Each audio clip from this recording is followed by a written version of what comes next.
तो हेलो दोस्तों, welcome back to my channel. So friends, जैसे कि आप लोगों को पता है बीटीसी बीएड विवाद में बीएड को बाहर कर दिया गया है। सुप्रीम कोर्ट के फैसले में उन्हें प्राइमरी के अकॉर्डिंग एलिजिबल नहीं माना गया है। इस वजह से अब बीएड वाले बहुत ज़्यादा परेशान हो रहे हैं कि हमारा जो अभी बीपीएससी की भर्ती लगी हुई है उसमें क्या हम वैलिड हैं या फिर हमें बाहर निकाला जा रहा है। वैसे तो बीपीएससी खुद इस पर अभी तक चुप्पी साधे है, वो इसीलिए भी क्योंकि जो एनसीटीई की गाइडलाइन है वो अभी तक जारी नहीं हुई है। सुप्रीम कोर्ट ने जो एनसीटीई का गजट था 2018 का उसे कैंसिल कर दिया था। तो अब कुल मिला जुला के अब यही बचा है कि एनसीटीई अपनी नई गाइडलाइन जारी करेगी कि इसमें उन्हें क्या करना है और क्या नहीं करना है। तो इसमें जो बिहार शिक्षक भर्ती है वो भी इसी पर टिकी हुई है और सभी बीएड वाले भी बहुत उदास है। तो देखते हैं कि उस पर उसका क्या परिणाम निकलता है। फिलहाल इसमें एक नई अपडेट आई है, वो देख लेते हैं हम। देखिए फ्रेंड्स, शिक्षक नियुक्ति परीक्षा के 4 लाख आवेदकों की उम्मीदवारी पर संशय, डीएलएड पास को भी प्राथमिक शिक्षा के योग्य मानने संबंधी सुप्रीम कोर्ट के फैसले के बाद अब दुविधा। तो फ्रेंड्स, ये देखिए, परीक्षा दे सकेंगे या नहीं इस पर अब तक कोई स्थिति स्पष्ट नहीं है। और सुप्रीम कोर्ट ने शुक्रवार को एक फैसले में कहा कि प्राथमिक शिक्षकों के लिए डीएलएड उत्तीर्ण अभ्यर्थी योग्य है, जबकि बीएड शिक्षकों को इसके लिए योग्य नहीं माना जा रहा है। ये देखिए फ्रेंड्स, ये सबसे जो इम्पोर्टेंट लाइन है वो ध्यान से पढ़िए। यहाँ पर क्या कहा गया है, जो डीएलएड है प्राथमिक शिक्षकों के लिए डीएलएड उत्तीर्ण अभ्यर्थी योग्य है, जबकि बीएड शिक्षकों के लिए इसे योग्य नहीं माना गया है। इसी पे सारी चीज़ें चल रही है। और तो फिर इसके बाद इस निर्णय का असर न सिर्फ राजस्थान में शिक्षक नियुक्ति पर पड़ेगा बल्कि देश भर में इसका असर होगा। सुप्रीम कोर्ट का यह फैसला ऐसे समय में आया है जब राज्य में बिहार लोक सेवा आयोग बीपीएससी के द्वारा 1,70,000 शिक्षकों की भर्ती के लिए 24 अगस्त से शिक्षक नियुक्ति परीक्षा होने जा रही है। बीएड उत्तीर्ण या बीएड अपीयरिंग ऐसे करीब 4 लाख अभ्यर्थी हैं जिन्होंने 1 से 5 में शिक्षक की नियुक्ति के लिए आवेदन किया है और वे डीएलएड पास भी नहीं है।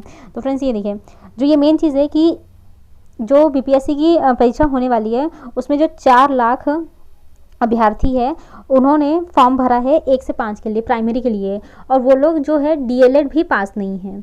तो अब इन अभ्यर्थियों के संशय की स्थिति बन गई है कि सुप्रीम कोर्ट के इस निर्णय का असर उनकी उम्मीदवारी पर किस प्रकार पड़ने वाला है और क्या इस परीक्षा को देने का कोई फायदा है या नहीं, बीपीएससी का क्या रुख होगा। तो फ्रेंड्स, ये बस एनसीटी की गाइडलाइन पर ही अब डिपेंडेंट करता है कि क्या बोला जा रहा है या क्या उसका बयान आ रहा है, उसके बाद ही बीपीएससी कुछ करेगी।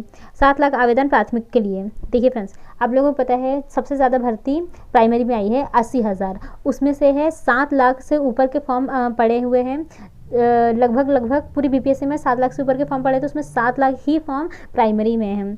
तो कुल 8 लाख अभ्यर्थियों ने आवेदन किया है, जिसमें से 7 लाख सिर्फ प्राथमिक के लिए है और 1,04,000 माध्यमिक व उच्च माध्यमिक के लिए आवेदन आए हैं। माध्यमिक के लिए 32,916 सीटों के लिए 64,000 आवेदन आए, जबकि उच्च माध्यमिक की 57,602 सीटों के लिए 40,000 आवेदन आए हैं। प्रारंभिक शिक्षकों के कुल 79,943 सीटों के लिए करीब 7 लाख से अधिक आवेदन आए हैं। माध्यमिक व उच्च माध्यमिक अभ्यर्थियों में ज़्यादातर प्राथमिक के लिए आवेदन आए हैं। और जो बीपीएससी परीक्षार्थी के हक में लड़ाई लड़ने के लिए जो राष्ट्रीय छात्र एकता मंच के अध्यक्ष हैं उनके जो छात्र नेता है दिलीप कुमार कहते हैं कि ऐसे अभ्यर्थी अब ब्रिज कोर्स भी करते हैं तो कोई फ़ायदा नहीं होगा। देखिए फ्रेंड्स, ये खुद ही बोल रहे हैं कि अगर ऐसे विद्यार्थी अब ब्रिज कोर्स भी करते हैं तो उसका कोई फ़ायदा नहीं होता है। ये छात्र अभी संशय में है और कुछ भी स्पष्ट नहीं है। बीपीएससी से अभ्यर्थियों ने जब संपर्क किया तो अधिकारियों का कहना है कि सरकार का निर्देश आएगा तो बीपीएससी उसे फॉलो करेगा। बीपीएससी ने अब तक इस संबंध में कोई भी गाइडलाइन जारी नहीं की है। सुप्रीम कोर्ट के निर्णय के बाद बीएड उत्तीर्ण अभ्यर्थी अब प्राथमिक शिक्षक नहीं बन सकेंगे, यह स्पष्ट है।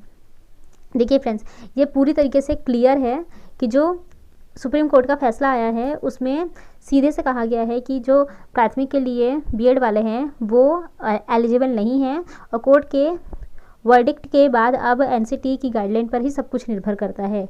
जब एनसीटी की गाइडलाइन आएगी, जारी होगी, उसके बाद ही सारी चीज़ें सामने आएगी और उसकी गाइडलाइन के अनुसार ही सरकार कुछ भी निर्णय लेगी। फिलहाल तो छात्रों को अब वेट एंड वॉच की स्थिति करनी होगी, ये प्रोफेसर आशुतोष कुमार जी का कहना है। तो फ्रेंड्स, यही सारी चीज़ें हैं। अब देखते हैं कि एनसीटी अपनी गाइडलाइन कब जारी करती है। वैसे भी कल इसकी मीटिंग इमरजेंसी में बुलाई गई थी और वो लोग भी बहुत जल्दी में है ये सारी चीज़ें कर रहे हैं। देखते हैं इसका क्या आता है। लेकिन फिलहाल एक और दूसरी खबर है ये देखिए, देखते हैं एमपी शिक्षक भर्ती से भी बीएड बाहर, यानी कि फ्रेंड्स ये सिर्फ आप जानते हैं सुप्रीम कोर्ट का जो फैसला आया था पूरे हिंदुस्तान पे लागू होने वाला है, तो फिर इसमें भी बीएड बाहर है। सुप्रीम कोर्ट के फैसले के बाद भर्ती की उम्मीद खत्म, केवी भर्ती के विज्ञापन में ही लगा दी गई थी शर्त। उन्होंने ऑलरेडी केवीएस वालों ने कहा था कि हमारी जो वैकेंसी है वो सुप्रीम कोर्ट के फैसले के अधीन ही रहेगी। तो ये देखिए, कक्षा 1 से 5 तक के सरकारी स्कूलों की शिक्षक भर्ती से बीएड अभ्यर्थी को बाहर करने के लिए सुप्रीम कोर्ट के फैसले ने हजारों बेरोजगारों के सपनों पर पानी फेर दिया है। केंद्रीय विद्यालय संगठन और मध्य प्रदेश में प्राथमिक शिक्षक भर्ती के लिए दिसंबर 2022 में विज्ञापन जारी हुआ था। इन दोनों ही विज्ञापन में यह शर्त थी कि बीएड अभ्यर्थी आवेदन कर सकते हैं। ये देख फ्रेंड्स, ये बिल्कुल डायरेक्ट कहा है कि उन दोनों ने ही कह दिया था कि बीएड अभ्यर्थी आवेदन कर सकते हैं, लेकिन नियुक्ति की कार्यवाही न्यायालय में लंबित प्रकरणों के अंतिम निर्णय के अधीन होगी। इन्होंने डायरेक्ट बोल दिया है कि ये जितनी भी चीज़ें हैं जब सुप्रीम कोर्ट का फैसला आएगा उसके अधीन ही होगी हमारी वैकेंसीज। तो फिर साफ है कि शुक्रवार का सुप्रीम कोर्ट का निर्णय इन दोनों ही भर्तियों पर असर डालेगा।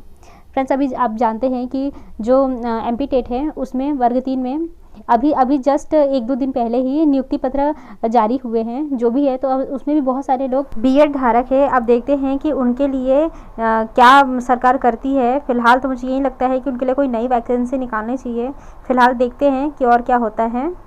केंद्रीय विद्यालयों में प्राथमिक स्तर के 6,416 शिक्षकों की भर्ती के लिए बड़ी संख्या में उत्तर प्रदेश अभ्यर्थियों ने आवेदन किया था। इसकी ऑनलाइन परीक्षा 7 फरवरी से 6 मार्च तक कराई गई थी। अभ्यर्थियों की माने तो बीएड बनाम डीएलएड का मामला सुप्रीम कोर्ट में लंबित होने के कारण ही केंद्रीय विद्यालय का भर्ती परीक्षा का परिणाम घोषित नहीं किया जा रहा था। और आप भी जानते हैं फ्रेंड्स कि केवीएस का जो एग्ज़ाम है वो इतनी जल्दबाजी में ले लिया था।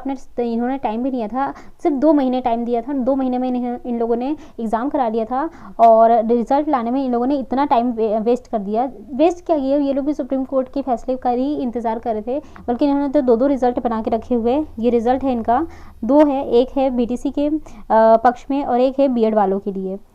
इसी प्रकार मध्य प्रदेश में प्राथमिक शिक्षकों के 18,527 पदों पर भर्ती के लिए 6 जनवरी तक आवेदन लिए गए थे।